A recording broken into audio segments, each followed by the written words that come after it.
All right. Thanks for having me here. I want to recognize that there is an ongoing, raging debate within this room concerning UEFI. Actually, that is the debate. Is it UEFI or is it UEFI? Or, as I heard 2 weeks ago, WEFI. WEFI. Yeah. Oh, yeah. I never heard that one before. But you know, they kind of divide this room into two opposing camps, and they are adamant about the way that they say it. But today we're going to talk about how Washington talks about UEFI. Because although Jonathan is not willing to commit himself in any significant way on this topic, it is becoming a topic of regulatory significance. So first of all, why does the US government care about UEFI? Second, we're going to talk about some ongoing US government initiatives that affect UEFI firmware, and then a call to action.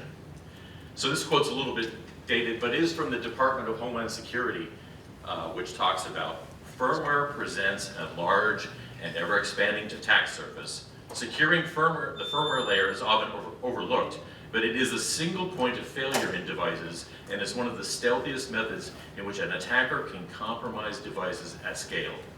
Over the past few years, hackers have increasingly targeted firmware to launch devastating attacks. You don't have to go farther than Black Lotus or go back even further than that to some of the attacks that are going on. That firmware looks really attractive to a hacker.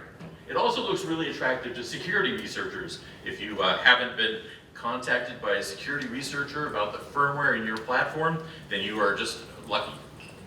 Because this is just the issues that we track at Insight. So since June of 2021, we have logged 544 security incidents just related to our firmware products. So, and you can see there's various different highs and lows during this flow, averaging about 20.44 a month. I really wonder if the developers in your organization who deal with BIOS, are they prepared to deal with 20 security incidents and responding to them per month?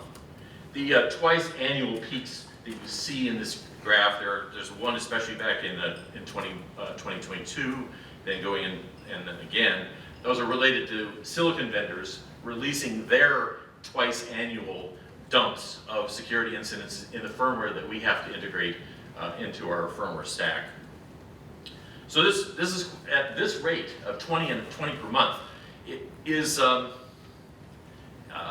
we'll show a little bit about where they come from, but that's a significant inflow of issues that companies are having to deal with in your products, in addition to the other engineering work that they have to deal with. If you look at where these incidents are coming from, this is the last 6 months specifically. 69% of them are coming from security vendors. Now there's some reasons for that. One of the reasons is security vendors actually pay bug bounties. BIOS companies do not pay bug bounties. So it makes better sense for them. If you want to report your issue, where do you report it to where you're going to get paid? You report it to an Intel and make some money.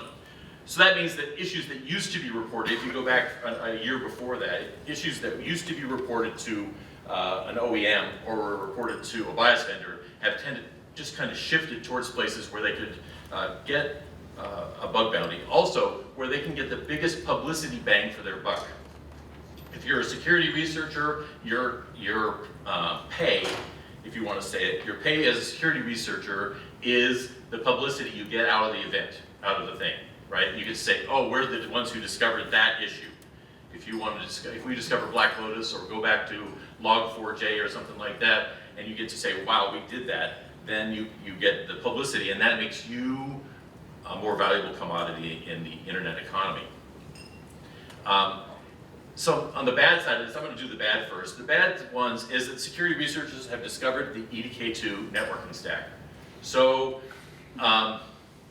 you know, for Insight, we track 7 high-risk technology areas. Networking is one of them, and to have the security researchers suddenly discover that the networking stack, which we've used for booting Pixie boot and more recently HTTPS boot, and find it is a problem.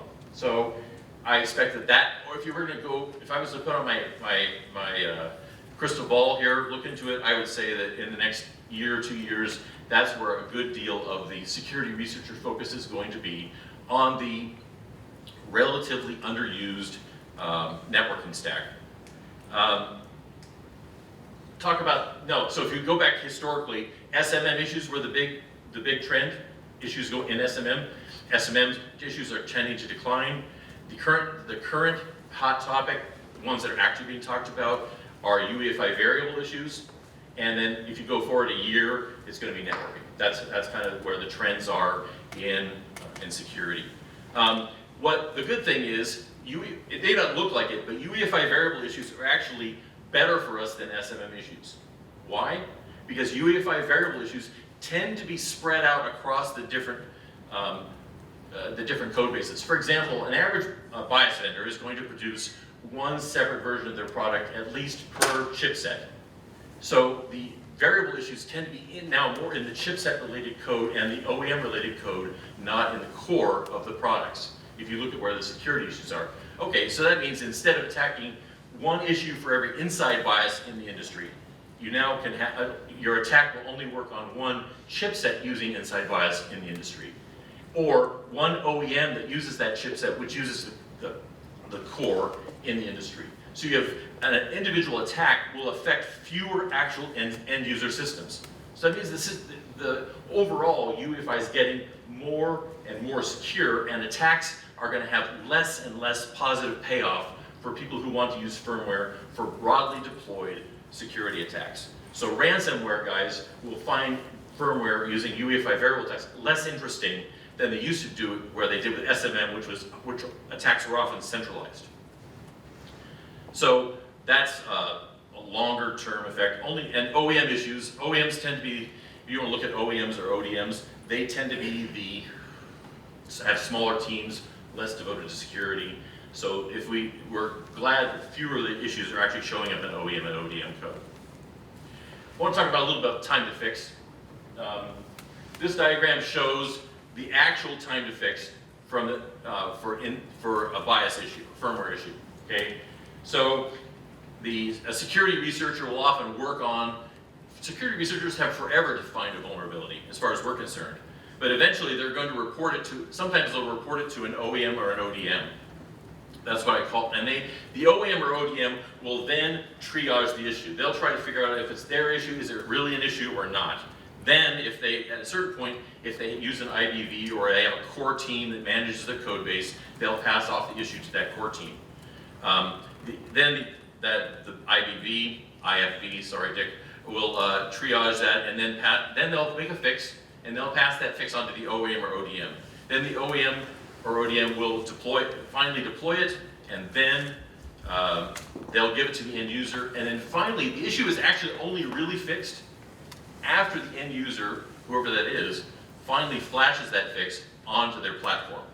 So so time to fix covers the time that all the way from when the OEM first hears about it till the time that the end user actually does something about it. Now, inside, we can't actually control that whole process. We can only do part of it. We try to leave 30 days to give OEMs the time to actually implement, test the fixes, and deploy it to the users.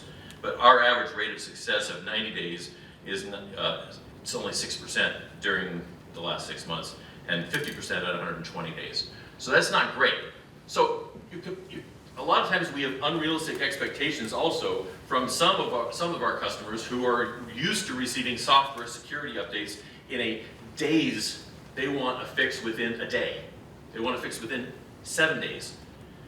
They want a fix within, worst case, 30 days or 90 days. Those timelines are not currently sustainable within the UEFI framework. So we're trying to bring down this number of getting it. What is the time to fix? The time when we actually someone first sees the issue till the time when the end user actually deploys it out the door.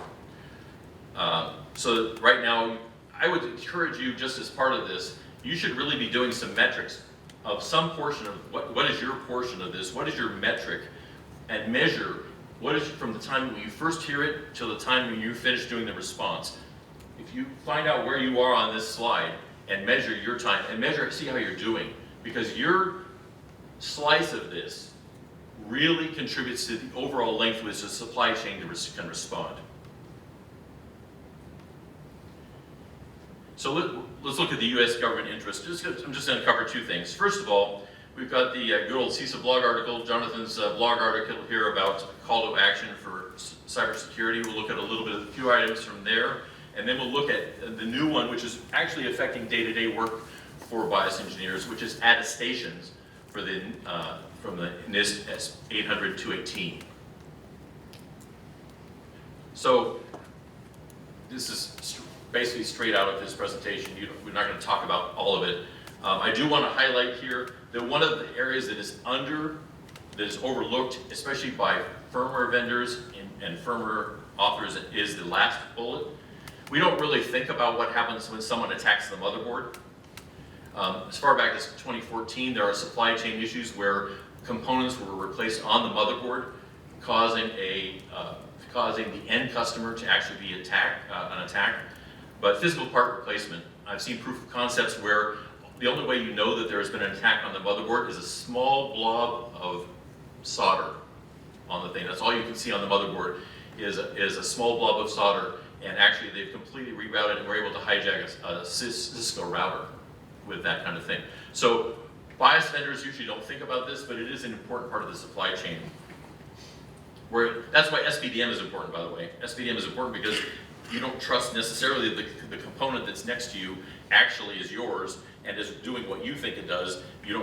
Does it have the firmware that you thought it was running? No, it may or may not be doing that. We've always thought the motherboard was kind of trusted, and now it's not. Open box attacks. These are the 5 bullets. Tim's paraphrase of Jonathan's 5 bullet points from his blog, which I'm just going to go over quickly, and then I'll highlight 2 of them. 1, to enable system owners to be able to audit, manage, and update UEFI components. UEFI components is kind of a blurry concept. Okay, what is a UEFI component? But if I think of being able to update individual regions within a flash image or individual drivers, that would be a real challenge. Enable collecting, analyzing, and responding to event logs that identify UEFI-related activities. Since when has the BIOS kept track of who's been modifying it? Really? You might have OS logs that show updates to firmware. Use secure development environments and adopt secure development best practices. Adopt uninterrupted and reliable update capabilities. Okay, so now your laptop can't be turned off in the middle of flashing it. All those little warnings, please don't turn off the power while I'm doing this. If those went away, where would your flashing process actually be? Expand adoption of best practices of PCERT operations. I would say that the companies that I deal with have a huge disconnect from their PCERTs to their BIOS teams. Their BIOS teams don't talk to their PCERTs, and their PCERTs don't talk to their BIOS teams. I know this because instead they will come and ask their BIOS vendor about what they should do about a security issue. Because they're like, we tell them and they say, well, we didn't hear about it. So all 5 of these represent big challenges for the industry in terms of how to handle, improve the response of security. How are we going to patch? How are we going to know if we're patched? How are we going to be able to reliably respond to security incidents? And how are we going to be able to update the firmware? One of the biggest reasons that people do not update their firmware regularly is because they're afraid to.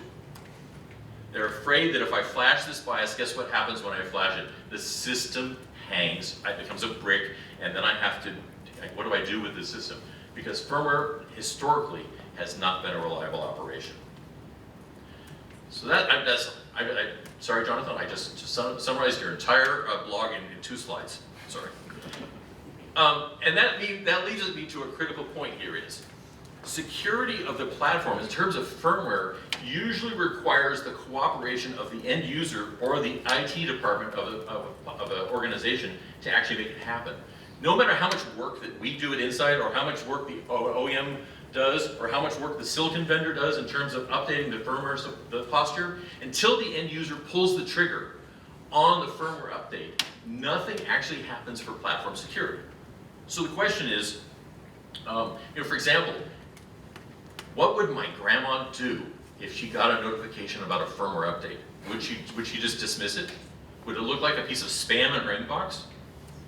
And so in other words, even though my grandma is the least informed in terms of firmware security, and my grandma is the least informed on how you fix firmware security issues, ultimately she is responsible for the firmware security of her platform, which to me seems like a bad choice, because as much as I love my grandma, she is not a firmware security expert. And how would she know? How would she know she needs one? So, except in the case of limited case of flash tampering, most security technologies in UEFI firmware are content with stopping attacks from stealing secrets or compromising integrity, not responding and repairing. Let me dig into that a little bit on this next slide. What UEFI has added a lot of security things. Stack guard, null pointer protection. You also have things like various different things from Intel and AMD silicon vendors that will know if someone's trying to do an attack against the platform. What is the usual response when you find an integer overflow on your platform, for example? Do you know what the normal response is in UEFI today? System hangs. Do you know what happens today if you try an unauthorized SMM access outside of SMRAM today? System hangs. Do you know what happens if you try to you have a stack overflow or underflow? System hangs. What does the average end user do when they see a system hang? What do? They reboot the system. Guess what happens when you reboot the system and you run the same software again? You're back in the same exact situation. That is, hang is not a reliable indicator to the end user that there is an ongoing attack against the firmware, and yet it is the end user who is ultimately responsible for pulling the trigger on a secure update. So something's got to happen in this area. If there is an active security threat, how should UEFI firmware react, report, and respond? Now, some vendors, Insight does it, HP does it for different things, and some other non-biased solutions try to give options for reflashing, searching for patches if there is an actual incident reported. But this is a big challenge for UEFI, not to just not hang the system when something goes wrong, but actually put it in such a way where the end user can act to do something about it. So let's talk about the US government's other big thing, and this is something which is happening day to day for, if you talk to my customers today, US customers in particular. NIST released their SB 800-218, and we mentioned Executive Order 14,028 back in May of 2021, then follow on with that in February 2022. NIST came out with their Secure Software Development Framework, SSDF, in SB 800-218. And then starting with the Office of Management and Budget required federal agencies to comply with NIST guidance in September 2022. And it contains this quote from 2228. No later than September 13th, 2023, for all software, agencies shall collect attestation letters not posted publicly by software providers for all software subject to the requirements of this memorandum. So that means that you basically, if you want to sell to the US government now, which most of the OEMs that are represented by will eventually, somewhere in there, trickle down, will try to sell to the US government, some department of it. For critical software, that actually started in June of 2023, and for third-party software, September 2023. So complying with NIST guidance just requires that you attest, which means someone in your company actually has to sign their signature on a letter that says, we comply with NIST 800-218. The requirements are a self-attestation that the product was built in conformance to the NIST requirements. On request, an SBOM for the product needs to be given to them. On request, other artifacts substantiating SSDF conformance, like output of vulnerability scanners, software provenance, etc. And on request, evidence of participation in a vulnerability disclosure program. So these are part of the attestation form, which must be signed by OEM customers if they want to sell into the US government based on the OMB guidance. And this is So this is a big deal. I'm not going to go through all of the 800 218 stuff here, but I'll point out a couple of them that are particularly challenging for our industry. First of all, PS 3.2, collect, safeguard, maintain, and share provenance data for all components of each software release. And that's basically an SBOM. So I'm not sure how many of you have a firmware stack which is already ready to create an SBOM, what format it should be in, how it's going to be delivered. If you don't deliver source code, do you have it in a form that it can verify what's in the binary? PW 4.4. By the way, all these, at the end of the slide deck, when you look at the slide deck, actually I list out all the individual requirements from SB 218, break it down one by one. I'm not going to go through all of them today, but essentially there are quite a few requirements in terms of getting a secure development lifecycle and all the different parts. Do you have a PSER? PW 4.4, verify that acquired commercial, open source, and all other third-party software components comply with the requirements as defined by the organization throughout their life cycles. This is the supply chain. So this is the waterfall effect of complying with this, is that you also have to make sure that all the people who supply to you also comply with these requirements. So that means so the IT department is going to push it back on requirements for the OEM. The OEMs are going to push this requirement back on the ODMs. The ODMs are going to push back this requirement on the bias vendor. The bias vendor is going to be talking to the silicon vendors and saying, hey, where's that FSP SBOM, by the way? So, right, I'm looking at Vincent. But anyway, the whole point is these requirements get pushed down to all the different layers, and it takes a while for this to happen. But it is the idea that if I have to do these requirements, if I have to attest to it, if I have to put, or if my CEO has to put a signature on ours to say that we comply with these requirements, so that, we have to then push it down to our suppliers to say, do you comply with these things, so that we can pass this chain of attestations up to the final suppliers to the US government. RV 1.1. Gather information from software acquirers, users, and public sources on potential vulnerabilities in the software and third-party components that the software uses and investigates all credible reports. Now this is a little, it's good if you're a part of an OEM and you have a big OEM, that's great. It's easy to do. You have a lot of people to help. You can have an official, having a PSER is not a big organization, but based on my first slide, if we go back to having 20 vulnerabilities per month, do you actually have the ability to check each one and make sure that they are or not a credible threat for your particular product? That's a lot of things, of paperwork that you have to process. Someone has to do that. You basically have to have someone full-time to be doing that to keep up with it, because it's a lot of work. I mean, my entire team, I'm the head of the Office of Security and Trust at Insight. My entire team spends a huge portion of our time just dealing with incident response, reading the incident reports, getting them allocated to the right people, making sure that they're actually getting fixed, publishing the reports to end users. That's a ton of work. But it's one of the things that's becoming part of this. In order to make the whole thing more secure, someone's going to, at some level, you'll have to have someone who deals with this, making this process, and we need to make this process easier and more flow through. Now, on the next two slides, all I did was to print out the actual attestation part, the part of the actual attestation letter. There's a recommended form of attestation letter from NIST. You can fill it out, and it talks about what you actually have to, your CEO is going to, or whoever's going to have to put their signature to when they sign this thing before you give it to the people you supply to. There's 4 major bullet points here. Basically, it says separating and protecting each environment in developing and building software. That's the first requirement. I'm not going to go through this in detail. Second one is software producer has made a good faith effort to maintain trusted code supply chain by implying automated tools. 3, the software producer maintains provenance data for internal and third-party code incorporated into the software. And 4, the software producer employs automated tools and comparable processes that check for security vulnerabilities.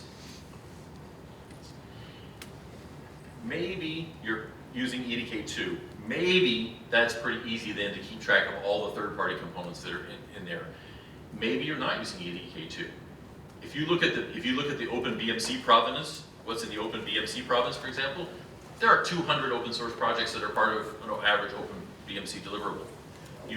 Are you keeping track of all of them, and can you attest that they are secure? So this attestation form is becoming a big part of U.S. OEM, the life of U.S. OEMs, and because of that, it's getting pushed down into other parts of the supply chain that they each have to say to support it. Also, open source. How do you attest for an open source? But as a result, that means it's part of the business process, which in turn raises the level of visibility for your company in terms of how much you have to, what you have to sign for. If I could sign this, I would be happy. But if I have to have my boss in someone with a C before another C, like the CEO or COO, sign off on this, that's a different level of question, because they're going to want things just right. So part of this is SBOMs. I'm just going to talk a little bit about our experience with SBOMs. We use two different forms of SBOMs. We use, and this switching gears here, because SBOMs are a big part of the requirements for SSDF. We use SPDX for all of our source packages and source files. It's created automatically from the source file and license files that we include in the tree. We concatenate them together into an output directory, and we have tools that allow you to verify that what was the source code that was delivered to a customer, they can turn around and verify that it hasn't been tampered with since we shipped it. So we develop it as part of our deliverable, they can check it. Okay, so that handles the source code side of things, and of course most of our customers are not binary customers, most of our customers are source code customers, and so that's, okay, we could have stopped there. This is the ugly form of SPDX. There is actually several different ASCII format files that you can use. You can do JSON, you can do XML, you can do, and this format, which is a simple keyword colon value format. Each file, each package is listed in this file. You can find the individual source file. There's a hash for each of the source files. It shows what licensing applies to it. The other good thing about this is you can keep track of which licenses all of the files in your deliverable operate under. For the binary, we went down the SWID route, or co-SWID technically. We basically, you can either specify a SWID XML file along with the source code, or our build tools, if it's not present, they can be generated from each package by build tools, grabbing information from the SPDX file if present, and then also putting the hash of the module. Then we convert this into co-SWID. Co-SWID is a byte coding of SWID, header added, put them in an output directory, optionally inserted into the binary itself. That makes it, so having the SBOM separate, there's a couple different reasons for that. Other solutions encode the SBOM information directly within the EFI file. We put it external. But having it external allows our BMC also to use it, have the BMC to have access to an external SBOM file, and then compare that to the running BIOS image and check it at runtime. Doesn't take up any flash space. They're pretty simple. I want to highlight another difference, and one of the things that's ongoing challenge for UEFI firmware is that in this room, we probably have, I'm going to guess, 200 versions of BDS Dixie. Completely separate, independent versions of a major module that is published by EDK2. Maybe 200 is a conservative estimate. There may be 300, 400 in this room, right? Because every version of BDX Dixie which ships is a different product. So providing a version number, frankly, isn't going to cut it in terms of giving me a reliable indicator of whether my version of BDS Dixie is vulnerable or not. So what we did is, this was proposed by Richard Hughes from FWUPD, is instead of using the version number, we've actually used the colloquial version to contain the hash, the actual hash of the module as the version number. Because it's, otherwise how do I distinguish between all the other 499 versions that are in this room? Some things that we are not, so that's what we've done to date. these are the things we're working on this slide. Optimizing for size. You know, we've had people who've come into us and say, gee, can't you just put the whole JSON in ASCII into your flash? And we're going, how much flash are you going to give me? You want to, okay, that would be great. So we're using CoSWID because CoSWID is smaller. Even CoSWID is too big for us, for some of our customers. So offering the option of using compression on the CoSWID stuff for our SBOMs is something that is actively in development for us. Adding library dependencies. So our focus for library dependencies at Inside is on libraries that are outside of our main code base. So basically, if we're doing a submodule to another library from an open source project like OpenSSL, we want to list the fact that we are using OpenSSL and which version of OpenSSL we used in the product, right? And the hash of that.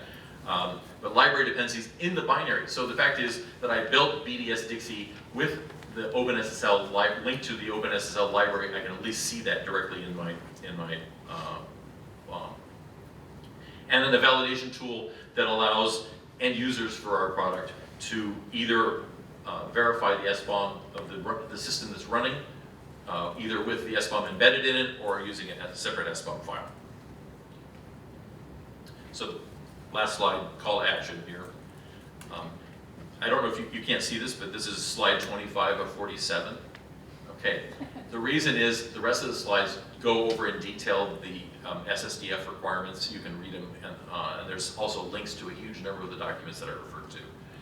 But the call to action is, first of all, update your secure development lifecycle based on the NIST guidelines in order that you can provide attestation to customers. I'm just curious in this room, how many of your organizations actually have an SDL that is based? Yeah, okay. So I have, I'm sure, right? Yeah, good. That's a good thing. An SDL is having a formal process that your company goes through to how it develops and distributes and responds to software incidents. Develops software securely and then responds to incidents after that happens is critical. And if you haven't been asked by one of your customers which standard you follow for doing this, whether it's SSDF or one of the ISO standards, this kind of stuff, you will be asked. Probably not, maybe not today, but tomorrow you'll be asked, like, which one do you follow? Because they have to fill it into their checkbox list too. 2, prepare a strategy that gives end users and IT departments more information about the firmware contents and gives them ways to respond to security incidents. This is part of the transparency push. The transparency push says, can a person who gets my box tell enough about what makes it up to know if they are vulnerable, if the vulnerability that's recently been talked about in the news affects their platform? Do they have enough information to be able to make that correlation between what's reported and what is in their box? Do they know enough to know if they're vulnerable? And then, if they know they're vulnerable, can they know what to do about it? Finally, get your SBOMs ready for at least the entire BIOS and user tools. The UEFI SBOM team is working on some recommendations for doing this about what needs to be included in there for UEFI firmware. But frankly, it's got to start somewhere. Get an SBOM ready, and having an SBOM that has something that's reasonable to allow the end user to be able to respond to what they're seeing in the industry is an important thing. So, and there's some links, and that's it today. Thank you very much.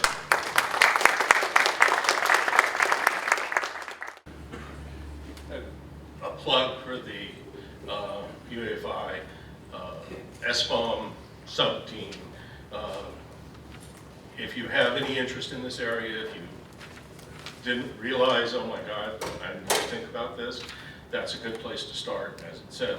If we run across situations where we need to add something to the spec to enable SBOM, SBOMs and binaries or something, we'll do that. But right now, it's primarily figuring out how does this work and making recommendations. Here's a few ways that you might want to do it, here's what we recommend, etc. That's kind of where we're headed, but that team, which I co-chair with Brian Mullen at AMI, is actively working in this space right now, and I encourage you to at least sign up to the team, and you'll get the emails and that kind of thing as they go out, and if you have any interest at all, please attend our meetings and tell us what you found out experimenting in this space.